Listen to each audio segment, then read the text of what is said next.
What's going on, guys? All right, so similar to the video we did the other day, we're going to do another list of the best rare cards. And these are going to be cards that are not limited. So just cards you can, the basic, the ingredients. We are going to include the crafted cards. But yeah, just the rares in that category. Again, not limited though.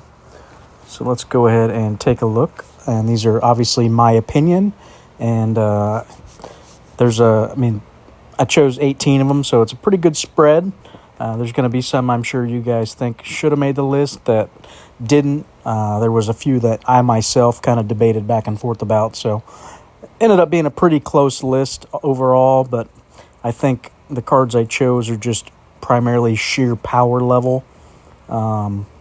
Some, obviously, like the last video, require specific decks or other cards outside of the specific card to make it as good as it is or viable. But then again, there's some cards I chose, just in a vacuum that I thought would be, really good. So let's take a look at some of these. We'll just kind of go down the list here. Try to make this quick. I know my last video I did with the commons kind of drug on a little bit, so I'll probably be a little quicker on this one.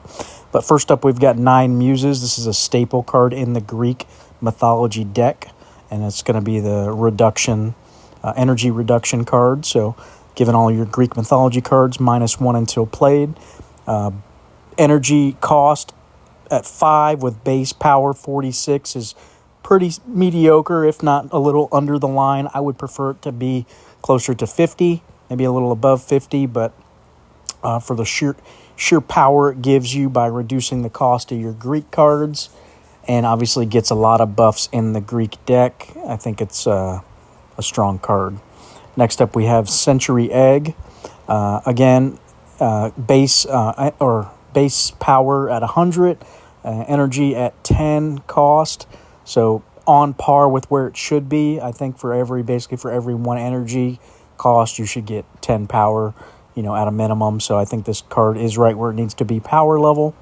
As far as ability, though, it's pretty decent. At the start of every turn, all your cards in your hand are going to get that +1 permanently. So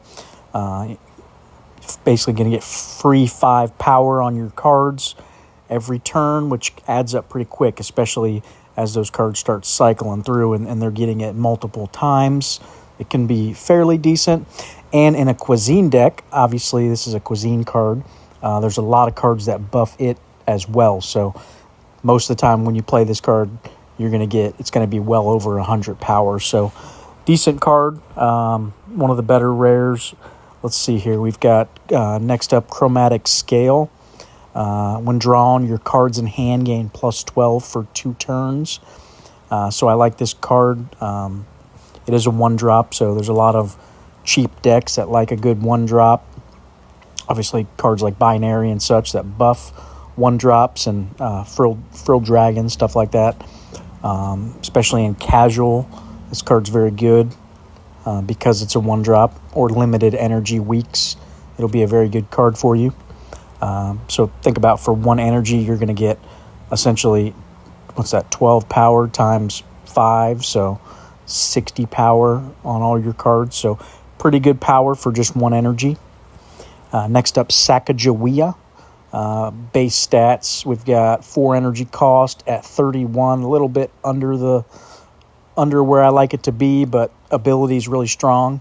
So this one needs other cards to make it good, specifically Shake Up the System cards. So, but if you had a deck of a lot of Shake Up the System cards, this card would really shine really strong. So when returned, if you're losing the round, your Shake Up the System cards, wherever they are, that's the key word there. It's not in the hand.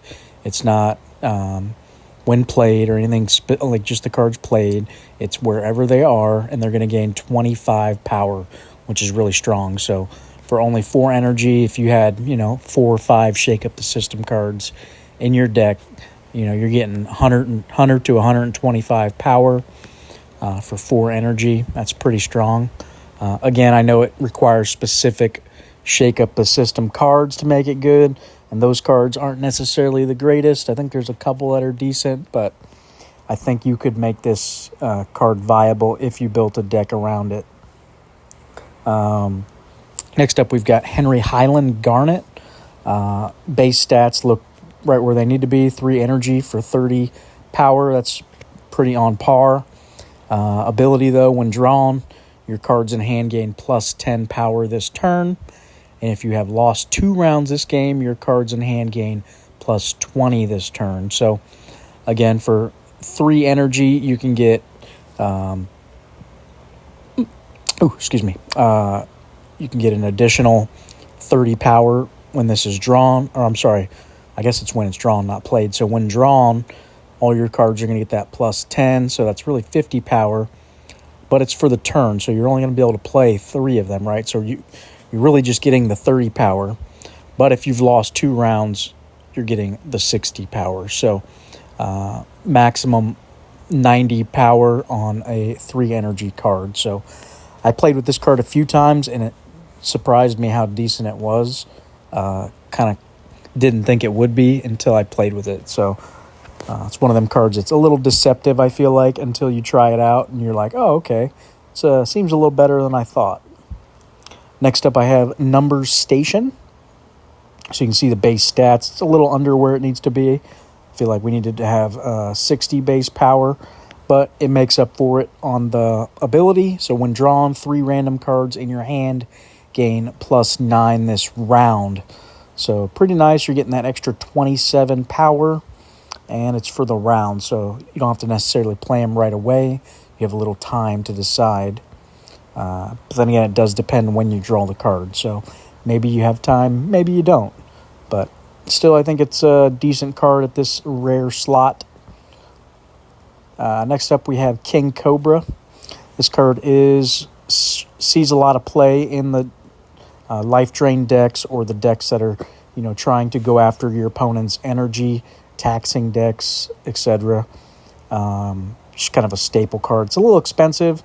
I think 6 energy to play it makes this card a little less good, but if it's a low energy week and your opponent's going to be struggling, this could be just an auto include in a drain deck, like I said, or a taxing type deck. But base stats are quite bad. You don't play it for that. You play it primarily for the ability. So just kill your opponent's energy regen permanently, there's not a lot of cards in the game that do that, especially. So it's kind of a one-off. There might be 1 or 2 other cards that do target the opponent's permanent energy regen, but there's not a lot, I can tell you that. Next up we have is Giraffe. Good base stats. So 5 energy, you're going to get 70 power. So to me that's about 20 over the baseline there, over par. So ability also, when returned, if you lost the turn, this card loses 50 permanently. So quite a bit negative effect there. So you really need to make sure you win with this card when you play it. But if you do win, the card gains that 15 permanently. So it just gets bigger and bigger as the game goes on, as long as you can win that turn with it. So obviously the card gets a lot worse if you don't win the turn. So, but typically it's going to be in a big hitter deck, a deck that you're pretty confident when you play it, you're going to win that turn. So, or kind of keep your eye on what your opponent plays. Maybe a turn they played 2 cards instead of 3, you're dropping the Giraffe and winning the turn. Next up, we have Chihuahua. Base stats, obviously not very good, but ability, when played, if your deck has 11 or more dog cards, this card gains plus 66 permanently, which is nice. So the longer the game goes, the bigger this thing gets. Now, the stipulation or the drawback, you have to have dogs in your deck. So there's always going to be cards that have stipulations attached. Obviously, in a vacuum, this card would be completely unplayable. But if you have a deck with a lot of dogs, this card becomes an all-star. So not much more to say on that one, I don't think. Moving on, we've got Chicken. I think this card's a little deceptive as well. Base stats are obviously on par, right where they need to be. When played, If it's the last turn of a round, a random card in your hand gains plus 50 this turn. And here's the key words: reveal before scoring.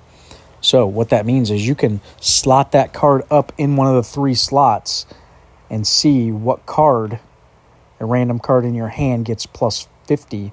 It'll show you what card that's going to be.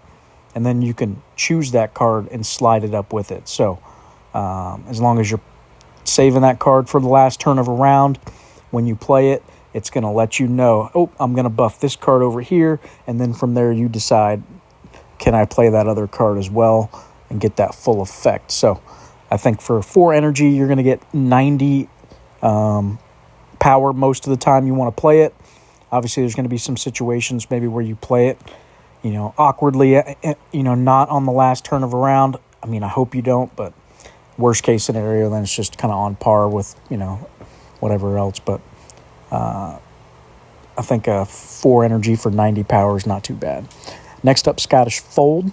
I recently made a video on this card, and the card was pretty good. Really surprised me. Obviously, base stats, it's a little above the line with the 34 power. Now, this card also needs specific cards to make it good. So you're going to want to include those 4 cards down there that it mentions to really showcase this card to its full potential. So when played, those 4 cards listed there, wherever they are, gain 28 power until played. So really strong. So you're basically getting what's that, 28 times 4? I can't do math right now, but that's quite a bit of power for only 3 energy. And again, it's until played, so it doesn't matter where those cards are in your deck. They're going to get buffed 28 power, and it's going to make a big impact on the game. And for those interested, go watch my Scottish Fold video. It's pretty good. Like I said, this card really surprised me, actually. Next up, I've got Pangea. Base stats a little bit under, missing a little power there. But when drawn, a random paleontology and a random life on land card in your hand gain 36 power until played. So another 72 power on top of the 48 for only 5 energy. Not much more to say about that. That's pretty strong. Next up, I have Conway's Game of Life. This card is very situational. Obviously, if you read it, when played, your cards in hand with 1 or less base energy lose 20 power this turn. Your cards in hand with 2 or 3 base energy gain plus 20 this turn. And your cards with 4 or more base energy lose 20 this turn. So I built a deck that had primarily 2s and 3s, and I think I had basically some 1s in there too, like maybe some binaries and such. Basically made a little cheap deck and kept my base energies, tried to keep them around those 2s and 3s, and this card really shined, I thought. Basically, almost every time I played it, I had 3 cards in play that had that, 2 or 3 energy, and they all got that plus 20, so you're getting 80 power for this 3 energy card, which is pretty good. But obviously you got to build around that card for that to see its true potential. But I think the raw stats it puts out is pretty good when you get it and you build the deck around it. Next up, I have Convergent Evolution. Base stats a little under the line, but when drawn, if your deck has 6 or more life on land cards, your paleontology cards, wherever they are, gain plus 16 power until played.